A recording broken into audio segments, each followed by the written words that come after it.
Vamos a leer juntos, hermanos, la cita que se nos ha mencionado, la carta de San Pablo a los creyentes de Roma, que escribió aproximadamente en el año 58 de la era cristiana, pero cuyo contenido, letra y principios están vigentes para los creyentes de todas las épocas. Leemos juntos, hermanos, Romanos 8, versículos 28 y 29. Dice la palabra así: y sabemos que los que aman a Dios, todas las cosas les ayudan a bien, esto es, a los que conforme a su propósito son llamados, porque a los que antes conoció también los predestinó para que fuesen hechos conforme a la imagen de su Hijo, para que Él sea el primogénito entre muchos hermanos. Amén. Vamos a orar.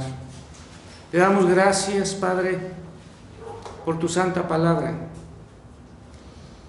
que en boca de nuestro Señor Jesús señaló el papel que desempeña para con nosotros, particularmente respecto al tiempo, al decir lo siguiente: los cielos y la tierra pasarán, pero mis palabras no pasarán, es decir, siempre están vigentes. Que en esta vigencia que le has dado a esta tu palabra cobre realidad para nuestras vidas y dé la dirección necesaria para vivir todos nosotros ante tu santa presencia, particularmente en los diferentes momentos de nuestra vida. Oramos a ti, Padre, en el santo nombre de Jesús. Amén. Pueden sentarse, hermanos.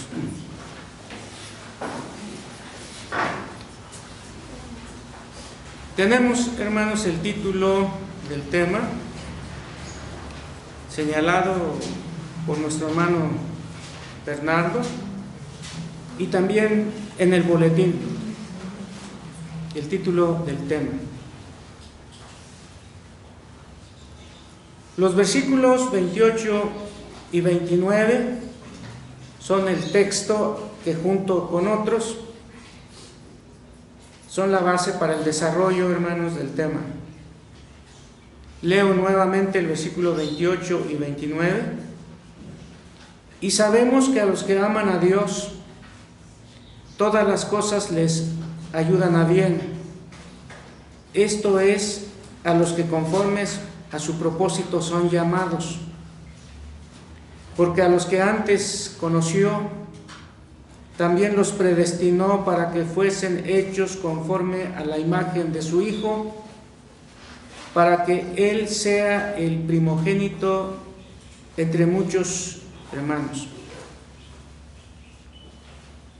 En la introducción, hermanos, del tema, para exponer, digo en esencia dos cosas, para después desarrollar los puntos que le irán dando forma al tema. Señalo en primer lugar, hermanos,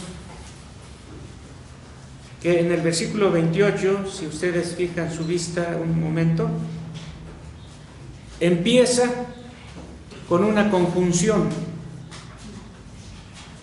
Algunos tal vez dirán: ¿qué será eso de conjunción? Todos hemos dicho en un diálogo X la palabra también. También tú, por ejemplo. Hemos dicho pues ahora no. Pero ahí está la palabra pues. Y también y. ¿Y cómo empieza este versículo, hermanos? ¿Con qué letra? Y sabemos. Pues también. Y la Y, no la I latina. Si estuviera la I latina no sería conjunción. ¿Pero qué es una conjunción? ¿Y por qué lo cito? Hermanos, porque sirve para que lo que uno va a decir después de la conjunción, que puede decir pues, también y, significa que uno lo que va a decir después lo está relacionando con lo que ya dijo. El pues, el también o el y relaciona lo que se va a decir con lo que ya se dijo. El versículo 28 empieza con una conjunción, es lo que estoy diciendo. Significa que el apóstol ha establecido como base lo que previamente ha dicho. ¿Y qué es lo que ha dicho, hermano? Lo que están en los versículos 1 al 27. Porque nosotros leímos el 28 y el 29. Para sostener lo que dirá después. Lo que dijo previamente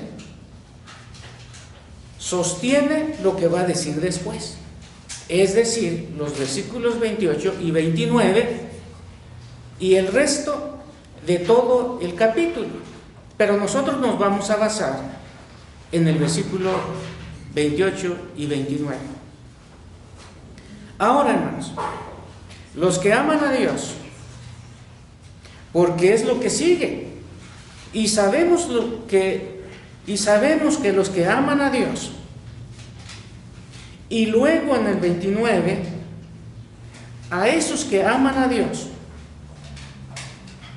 dice en el 29 que Dios los predestinó para que fuesen hechos conforme a la imagen de su Hijo, conforme a la imagen del Hijo de Dios. Está con mayúscula. Se refiere a Jesús, se refiere a Cristo. Entonces, hermanos, los que aman a Dios y los predestinados para ser de acuerdo a la imagen de Cristo son los señalados de diferentes maneras en los pasajes previos, es decir, los que están antes. Para el propósito de la exposición, tomaré 3 formas usadas por San Pablo para que ubiquemos de quiénes está hablando. Porque si leemos aisladamente el versículo 28, nada más nos dice, y sabemos que a los que aman a Dios, preguntaríamos, ¿y quiénes son esos que aman a Dios? Pues entonces, estoy mencionando que señalaré 3 referencias de San Pablo para esos que aman a Dios. En este mismo capítulo 8, hermanos, ahora les pido que fijen su vista en el versículo 1, para ir obteniendo el perfil de los que aman a Dios en el lenguaje de San Pablo en el versículo 28. Fíjense lo que dice el 8.1. Ahora pues, ninguna condenación hay para los que están en Cristo Jesús. Pues los que están en Cristo Jesús, hermanos, son a quienes San Pablo se refiere con la expresión, y sabemos que los que aman a Dios. ¿Quiénes aman a Dios? Los que están en Cristo Jesús. No está hablando en abstracto, no está hablando en la imaginaria. Él tiene en mente de manera específica a los que señala como personas que aman a Dios. Y en el versículo 1 dice, los que están en Cristo Jesús. Versículo 15.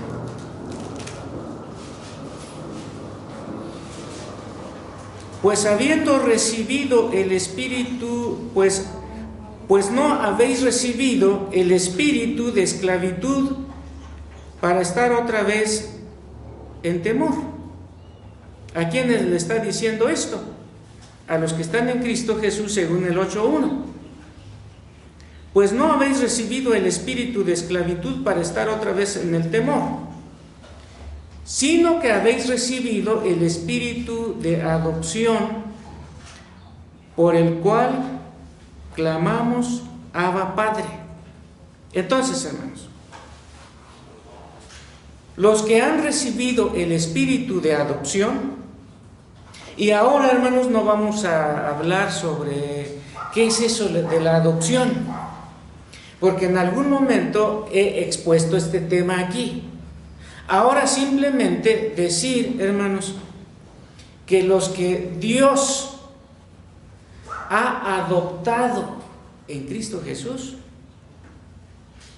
y que los menciona de esta manera, son los que también señala bajo la expresión, y sabemos que a los que aman a Dios, ¿quiénes son? Los que están en Cristo. Y dos, los que han sido adoptados en Cristo. Acuérdense que nosotros perdimos el derecho de hijos a partir de Génesis 3. Y estuvimos en el marco de el estado de pecado, como dice la Confesión de Fe de Westminster. El estado de pecado. Y por último, hermanos, en el 8:16, el mismo Espíritu da testimonio a nuestro espíritu, se refiere al Espíritu Santo porque está con mayúscula la primera expresión. El Espíritu mismo da a nuestro espíritu, da testimonio a nuestro espíritu. Y luego, ¿qué sigue más, hermanos? De que somos hijos de Dios. Entonces, miren, tres cosas. Los que están en Cristo, primero. Dos, adoptados en Cristo.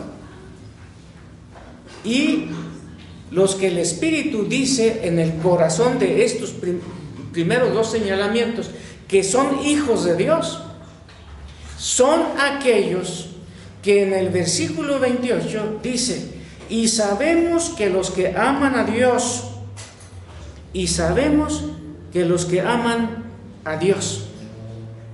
Ahora, hermanos, todo lo que he dicho hasta este momento es enmarcar el tema y está dentro del formato de la primera parte de una exposición que conocemos como la introducción.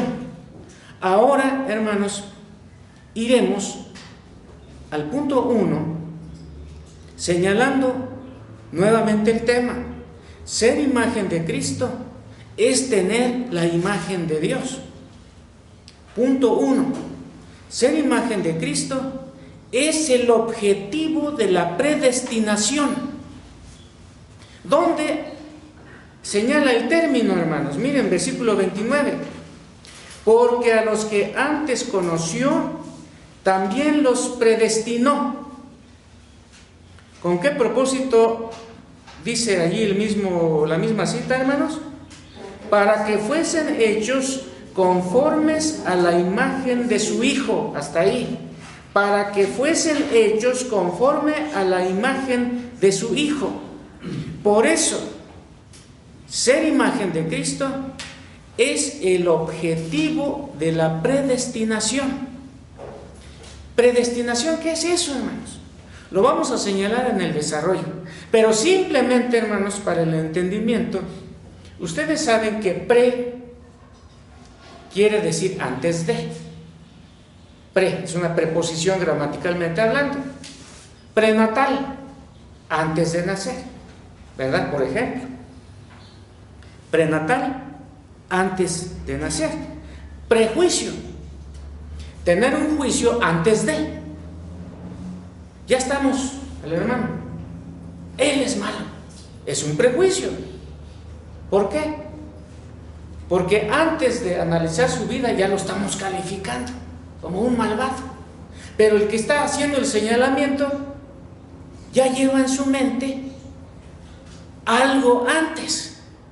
Y por eso decimos prejuicio. Pre antes de enjuiciar a alguien, ya está antes de.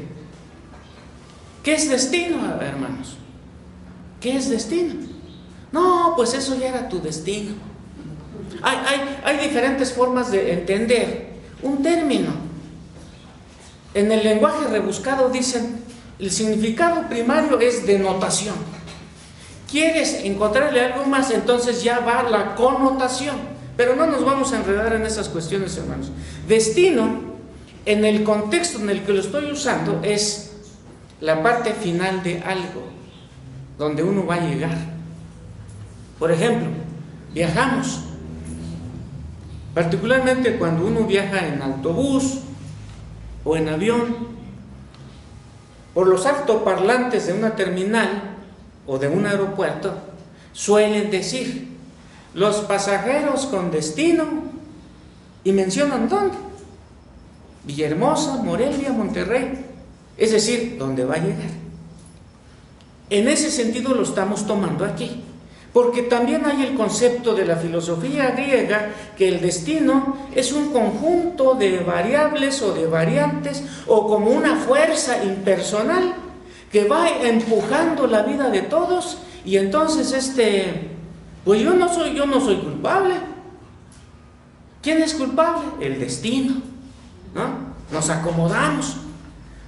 Cuando hablamos de predestinación, estamos hablando de un ser personal, es decir, Dios, que conduce las cosas de la vida, la historia universal, la historia nacional, la historia familiar, inclusive lo personal, hacia los propósitos de Él.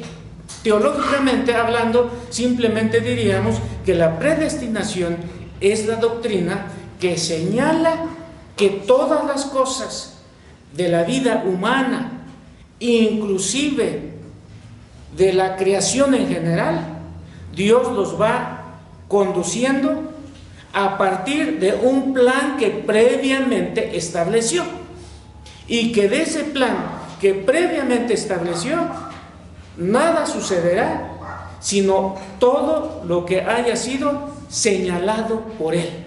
Eso es la predestinación, hermanos. Y obviamente cuando se refiere a la salvación del ser humano, le llama elección. Y cuando se habla de que unos no salva el Señor, se llama reprobación. Pero no vamos a entrar a ello, simplemente lo señalo de manera general. Entonces, hermanos, ser imagen de Cristo es el objetivo de la predestinación. ¿Qué significa eso, hermanos? Nosotros, según la palabra de Dios, tenemos en Cristo Jesús la imagen perfecta de Dios, que fue el tema de hace 15 días. Nosotros tenemos la imagen de Dios, pero en nosotros está borrosa, hermanos, la imagen de Dios. En nosotros está distorsionado la imagen de Dios. ¿Por qué? Por causa del pecado. Y ustedes saben, hermanos, que la distorsión de algo hace que sea visto de una manera distinta a su forma original, o a la forma que tiene o que debe tener. Pensemos en un ejemplo sencillo, pues. No sé en cuántos lugares, pero creo que hay bastantes lugares. El que se quedó en mi mente porque fue parte de mi experiencia fue cuando en aquellos años, ya hermanos, del año de la canica, cuando uno iba a Chapultepec, uno curioseaba y de manera particular entraba a una casa que le llamaban la Casa de los Espejos. No sé si alguno de ustedes entró a la Casa de los Espejos que está por Chapultepec. Entra uno y se ve, si es chaparro se ve al toque, pero a la vez de repente se ve gordo, ¿no? Se ve gordo, cachetón. ¿Y por qué se ve así? porque el espejo está hecho para que la figura se distorsione. Entonces es un ejemplo sencillo de que algo está distorsionado. Por causa del pecado, la imagen de Dios en nosotros fue distorsionado. Tan distorsionado que a algunos seres humanos en algún momento se les señala: fulano de tal o fulana de tal es el vivo diablo. ¿No hemos escuchado esto? Tal vez lo hemos dicho. ¿Por qué? Porque esa persona no refleja nada de Dios, sino todo lo contrario. Ahora, la restauración en los redimidos, que ya hemos señalado en el versículo 1, versículo 15 y versículo 16, y que hemos dicho que son los que aman a Dios según el versículo 28, siendo así, como hemos mencionado también, que se ha perdido, o al menos no se ha perdido, pero sí distorsionado la imagen de Dios, necesita, hermanos, la restauración. ¿Quién es la restauración en los redimidos? Es el objetivo central de la predestinación, tal como lo hemos leído en el versículo 29. Porque a los que antes conoció también los predestinó, para que fuesen hechos conforme a la imagen de su Hijo. Significa que nosotros no tenemos la imagen del Hijo de Dios, porque en nosotros está distorsionada esa imagen. En Cristo la imagen de Dios es perfecta.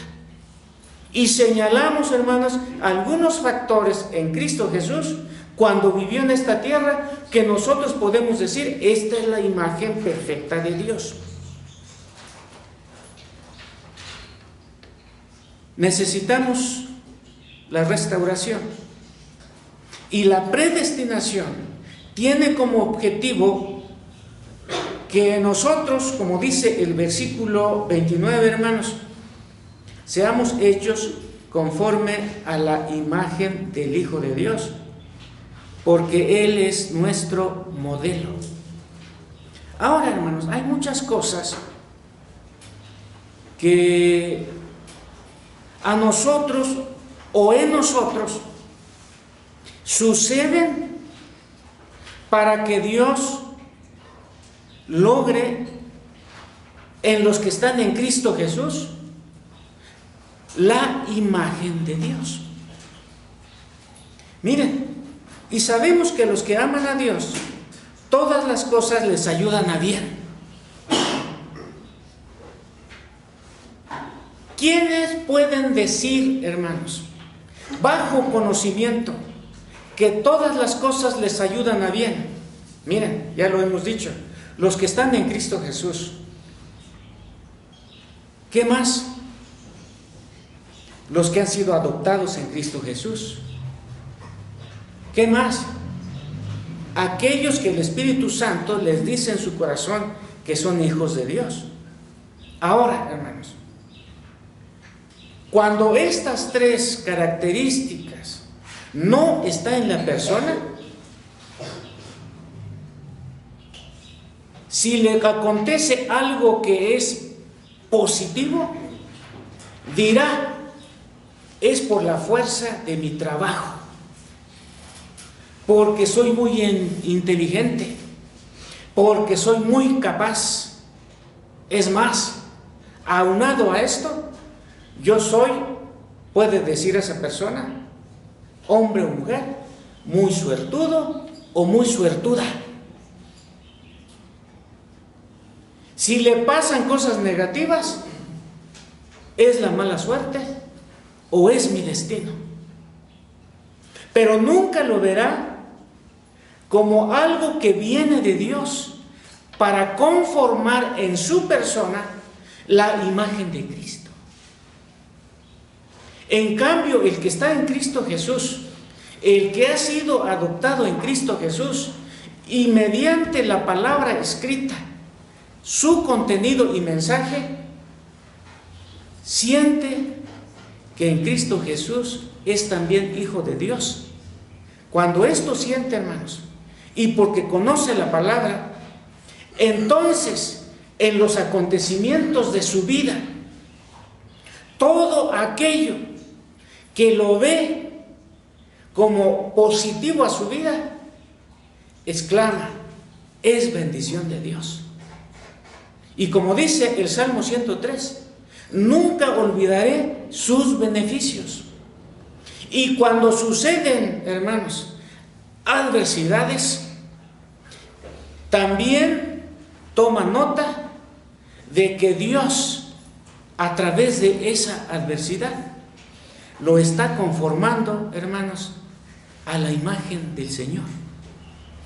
En el mundo tendréis aflicción, dijo Jesús, contrario a lo que está en boga ahora, respecto a que cada gente lo que debe buscar es parar de sufrir. Hermanos,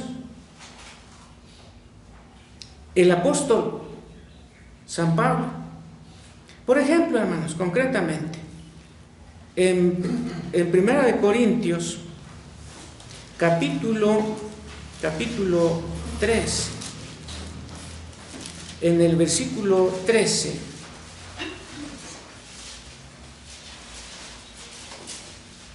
Primera Corintios 3:13, leo en voz alta, hermanos, el pasaje, 1 Corintios 3:13, la obra de cada uno será manifiesta, porque el día la declarará, pues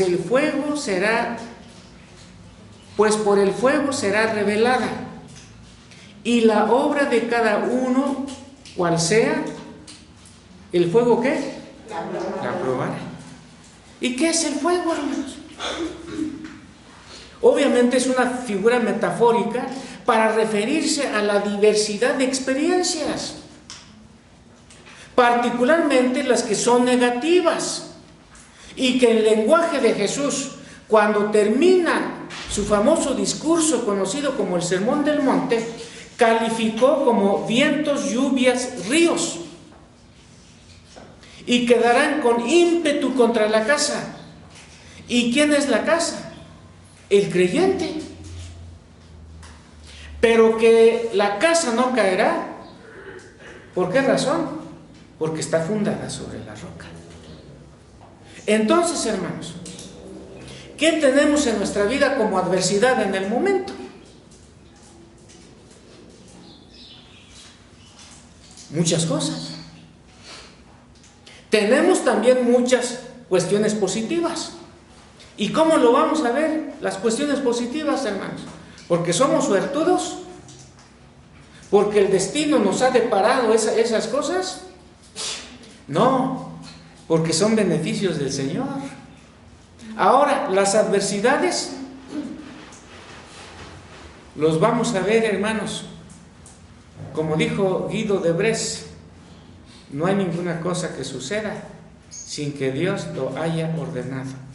Y en el contexto en el que estamos, para la conformación, es decir, para nosotros tener la forma de la imagen del Hijo de Dios, para que nos parezcamos más a Él. Entonces, hermanos, ser la imagen de Cristo es el objetivo de la predestinación. ¿Qué implica esto? Que debemos, o se debe en nuestra persona, la restauración de parte de Dios para que nosotros nos parezcamos más a Cristo. ¿Y qué es eso de restauración? Todos lo entendemos, hermanos. Miren cómo es este púlpito.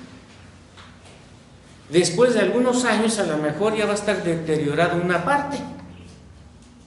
Pero si este tiene un lugar histórico para nosotros, no lo vamos a tirar, lo vamos a restaurar. Si ha perdido una parte de lo que es ahora el púlpito, pues nosotros le vamos a poner la parte que le falta. ¿Qué obra estamos haciendo? Restaurando el púlpito. Si Dios en Cristo está restaurando en nosotros la imagen de Cristo, que es el prototipo de la imagen perfecta de Dios, eso significa que cuando Dios nos está restaurando, a lo mejor puede ser a través de un jalón de orejas. Popularmente solemos decir, es que el Señor me estaba apretando las tuercas, con un caso específico. ¿Para qué? Para que la soberbia en nosotros disminuya, para que el orgullo se le bajen 2 rayitas, como solemos decir. Entonces las aflicciones, hermanos, que en lenguaje de San Pablo son todas las cosas, porque sabemos que a los que Dios ama, todas las cosas les ayudan a bien. Si es positivo, no se ensoberbece la persona. Si es negativo, tampoco se siente dejado y alejado de la mano de Dios, sino que tanto en el uno y el otro estado y condición se ve sostenido por el Señor, porque se siente, siendo de parte de Dios, restaurado. Ahora, hermanos, ser imagen de Cristo es el objetivo de la predestinación. No elimina el propósito escatológico de la predestinación. ¿Cuál es el propósito escatológico de la predestinación, hermanos? Recuerden que dije hace rato que destino es el lugar en el que uno va a llegar. En un viaje terrestre como los que mencioné en el ejemplo, es entendible.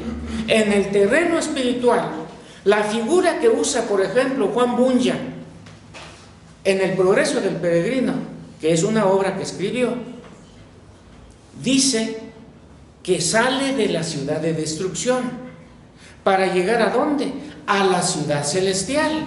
Entonces ese es el destino, un lugar a donde va a llegar. Y en palabras concretas de Jesús son los siguientes: y dijo a los de su derecha, venid benditos de mi Padre, heredad el reino preparado para vosotros desde la fundación del mundo. En la versión antigua dice, antes de la fundación del mundo. Ese reino al cual el Señor nos está diciendo, venid benditos de mi Padre, es el destino escatológico. Y estamos señalando que ser imagen de Cristo es el objetivo de la predestinación, y que se está dando en esta vida en cada uno de nosotros, no elimina el propósito escatológico de la predestinación, y que estoy resumiendo con lo que dice, o más bien dijo Jesús en San Mateo 25:34, venid benditos de mi Padre. Ser imagen de Cristo, hermanos, ser imagen de Cristo es tener la imagen de Dios. Señalamos como punto 2, la santificación es la conformación del creyente a la imagen de Cristo. La santificación es la conformación del creyente a la imagen de Cristo. En 2 de Corintios, hermanos, capítulo 3, versículo 18. Segunda de Corintios, capítulo 3, versículo 18, dice lo siguiente: por tanto, nosotros todos, mirando a cara descubierta, como en un espejo, la gloria del Señor, somos transformados de gloria en gloria en la misma imagen. Se está refiriendo a la gloria de Cristo, a la imagen de la gloria de Cristo, como por el Espíritu del Señor. Entonces, hermanos, la santificación es la conformación del creyente a la imagen de Cristo. Hemos leído este pasaje, uno muy conocido, hermanos, aunque no aparezca el término imagen es lo que tenemos en Filipenses 1:6, cuya letra me permito leer, hermanos, y dice lo siguiente: estando persuadido de esto, que el que comenzó en vosotros la buena obra, la perfeccionará hasta el día de Jesucristo. Entonces, hermanos, ¿qué implica ser conformados o tener la forma de el que es imagen perfecta de Dios, que es Cristo, hermanos? En primer lugar, implica, hermanos, la humildad y la humillación.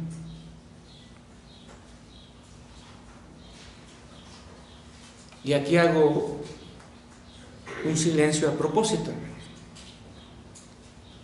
porque la humildad y la humillación no se nos da. No se nos da, hermanos. Por eso el Espíritu Santo, hermanos, trabaja en nosotros, para que en vez de soberbia, orgullo o cosas parecidas, los vaya quitando de nosotros, porque con eso no nacimos. Perdón, rectifico el término. Con eso no fuimos creados, como Adán y Eva. Con la maldad y el orgullo ya nacemos ahora los descendientes de Eva y de Adán, porque nosotros ya tenemos el pecado original, que se denomina.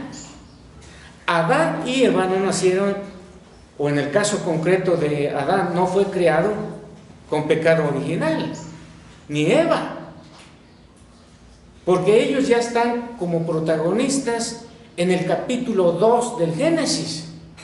El pecado original aparece en el capítulo 3, y desde allí todos sus descendientes, hermanos, ya nacemos con el pecado original. Por eso, hermanos, la santificación es la conformación del creyente a la imagen de Cristo. Y esto implica entonces la humildad y la humillación. Y lo que estoy señalando es que esto, hermanos, no se nos da. Y la evidencia específica son cada uno de ustedes, junto con el hermano Bernardo y un servidor. Cada uno de nosotros somos ejemplo de que la humildad y la humillación no se nos da. Por eso el Espíritu Santo, hermanos, al trabajar en nosotros, como dijimos en el punto 1, que nos está restaurando, muchas veces inclusive usa las aflicciones para que nosotros, en medio de estas circunstancias, hermanos, aprendamos a ser un poquito de acuerdo al Señor, que fue humilde y se humilló de manera voluntaria. ¿Quién de nosotros se humilla voluntariamente, hermanos? No. Él sí. Lo ningunearon en términos totales y absolutos, hasta la enésima potencia, dirían algunos. Y voluntariamente mete tu espada, porque no sabes que yo puedo pedir a mi Padre una legión de ángeles y librarme. ¿Cuándo dijo Jesús esto? Estando en el huerto del Getsemaní, porque el pobre de Pedro, como cualquiera de nosotros, interpretando su realidad, echa mano de los instrumentos de su realidad para tratar de ayudar al Señor. Significando algo al respecto, diríamos que Jesús a Pedro: ¿quién te dijo que necesito la ayuda, Pedro? No necesito. En San Juan 10 dijo: a mí nadie me quita la vida, la pongo de mí mismo, y de mí mismo lo volveré a tomar. Pero se hizo, como dice la palabra, se humilló, haciéndose obediente hasta la muerte, y muerte de cruz. ¿Para qué, hermanos? Para lograr a favor de sus redimidos la imagen de Cristo en nosotros, que nos parezcamos un poco en humildad y en la humillación. Nosotros no nos dejamos, hermanos. Levante la mano el que sí se deja, hermanos, en cuestión de humildad y humillación. Solemos decir, no, a mí si me tratan bien, los trato bien, pero no más que me traten mal y van a encontrar la horma de sus zapatos. ¿A poco no decimos así, hermanos? Híjole, Dios nos libre, hermanos. Estamos luchando con lo que San Pablo llamó el viejo hombre o la carne. No se refiere a un pedazo, se refiere a la naturaleza que se hace parte de la persona humana a partir de Génesis 3. Acuérdense, hermanos, que Jesús a sus discípulos, para entrenarlos en la humildad, recordarán ustedes lo que leemos en San Juan 13, estando con ellos en lo que conocemos como la última cena. De repente le trajeron un recipiente con agua. Pidió, ¿qué sería, hermanos? ¿Una jerga nueva? ¿Un trapito nuevo de aquellos tiempos? Y empezó a lavarle los pies. Y dijo, yo les estoy dando ejemplo para que ustedes también lo hagan. No quiere decir, hermanos, literalmente que nosotros le lavemos los pies a alguien, como ceremonialmente vamos a ver en estos días en la Semana Santa. Ceremonialmente, como ceremonia sí somos capaces, hermanos. Pero lo que está diciendo, hermanos, a través de este ejemplo, aprended de mí que soy manso y humilde de corazón. Y le tenemos que pedir, hermanos, porque nosotros luchamos contra estas cosas que Dios pide y para nosotros se nos hace difícil. Pero la santificación, que es la conformación del creyente a la imagen de Cristo, implica entonces la humildad. Miren, hermanos, lo que dice también en Efesios capítulo 5:1. En Efesios capítulo 5:1. Sed pues imitadores de Dios como hijos amados. Miren, ¿se imaginan lo que nos está diciendo San Pablo, hermanos? Sed imitadores de Dios. Entre otras cosas, en esa imitación, versículo 2, ¿qué dice? Andad en amor, como también Cristo nos amó. Entonces, andar en amor, o como dice el capítulo anterior, que es el 4, hermanos, y que en la versión que yo tengo está en la misma página, 4:32. Antes sed benignos unos con otros, misericordiosos. ¿Y qué más, hermanos? Perdonándonos. Miren, en la casa, hermanos, en la familia, ¿nos hemos ofendido? Debemos perdonarnos. ¿Odiamos a alguien? ¿Verdad que parece paradójico, hermanos? Pero yo creo, hermanos, con el pesar que podamos tener los pastores, he conocido, hermanos, en mi corta vida pastoral de 35 años, que hay gente que sí se llega a odiar, hermano. Y también se da en pastores, para que no nos demos baños de pureza, hermanos. Yo conocí, no voy a decir nombres, años atrás, hermanos, de 2 hermanos carnales, hermanos en la carne, que se enojaron en una época de su vida, y uno de ellos murió, y nunca se volvieron a hablar a partir de ese momento en que se distanciaron por alguna razón, hermano. Pleito por una casa, pleito por un terreno, pero se dejaron de hablar. Dios nos libre, hermanos.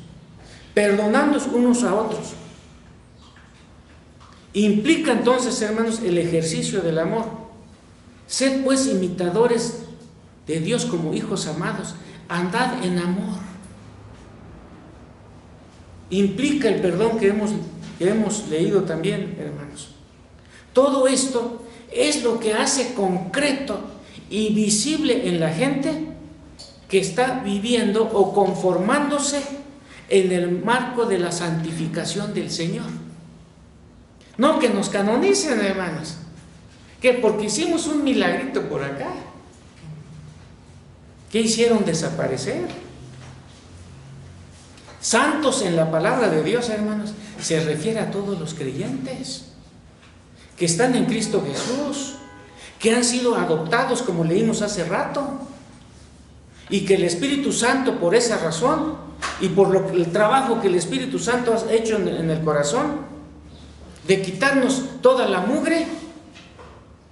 ¿Se acuerdan que en algún tiempo, hermanos, que abordaba un tema semejante, decíamos que el Espíritu Santo es como cuando, imaginemos el templo, hermanos?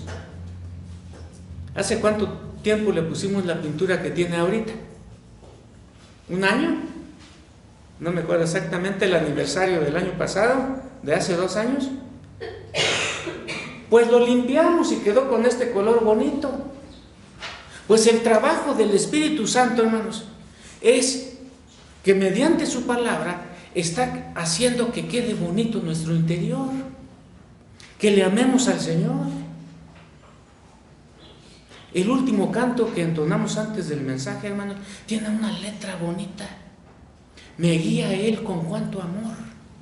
Miren, que nosotros les respondamos con amor, hermanos.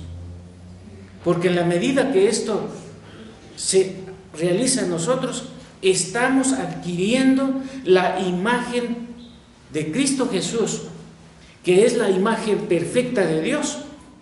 Y por lo tanto, en ese sentido, hermanos, en Cristo Jesús tenemos la imagen de Dios. De allí el tema, ser imagen de Cristo es tener la imagen de Dios. Concluyo, hermanos, leyendo un parrafito de 7 renglones en promedio, en el que digo lo siguiente, hermanos. El hombre fue creado a la imagen de Dios. El pecado, si bien no quitó ni borró la imagen de Dios, sí lo distorsionó. Esta realidad de nuestra naturaleza humana hizo necesaria la restauración de la imagen de Dios en nosotros. Cristo Jesús, como nuestro modelo, siendo la imagen perfecta de Dios, establece con la economía divina, con esto quiero decir, hermanos, el Padre, el Hijo y el Espíritu Santo, antes de los tiempos, el plan redentor para el logro mencionado. Es cierto que en esta vida es imposible reflejar plenamente la imagen de Dios. Sin embargo, la semilla de esta realidad está en potencia en nosotros. Será absoluta, es decir, tendremos la imagen de Dios en nosotros de manera completa cuando nos veamos con nuestro modelo, que es nuestro Señor Jesucristo, tal como lo escribió su discípulo más joven en su primera carta, el capítulo 3, el versículo 2. Y les voy a pedir, hermanos, que busquemos este pasaje y lo vamos a leer juntos, puestos de pie, por favor. Primera de Juan, primera carta del apóstol Juan, capítulo 3, versículo 2. Y cuando lo encuentre, hermano, cada uno se pone de pie para que lo leamos juntos. Dice, hermanos, leemos juntos la porción de la Escritura, primera de Juan 3:1. Dice, hermanos, juntos: amados, ahora somos hijos de Dios y aún no se ha manifestado lo que hemos de ser, pero sabemos que cuando Él se manifieste, seremos semejantes a Él, porque le veremos tal como Él es. Amén. Oremos así de pie, hermanos. Le damos gracias, Padre nuestro, por el mensaje que nos das, porque ahora podemos decir que estamos en la lista de los que aman a Dios y sabemos a partir de tu palabra, que los que aman a Dios no es gente extraña, que nosotros tenemos que especular para ubicarlos, sino que San Pablo señaló, los que están en Cristo Jesús, los que han sido adoptados en Cristo Jesús como hijos de Dios, y todos aquellos y cada uno en los que el Espíritu Santo, conforme a la palabra que inspiró, les está diciendo en su corazón que son hijos de Dios. Por lo tanto, todas las cosas que suceden en nuestra vida, los que son a nuestro favor y los que son en contra nuestra, lo vemos como cosas que tú utilizas, Señor, para irnos conformando a la imagen de nuestro Señor Jesucristo, que es el modelo por excelencia de la imagen tuya. Ayúdanos con tu Espíritu Santo, Padre nuestro, a practicar y vivir la humildad, inclusive la humillación, que sepamos perdonar, que andemos en amor, porque en la medida que esto empiece en cada uno a ser su distintiva, estaremos viviendo la vida santa que describe tu santa palabra, que no es de gentes raras o extrañas o canonizadas de manera ceremonial, sino de los que están en Cristo Jesús. En el santo nombre de Él oramos. Amén. Pueden sentarse.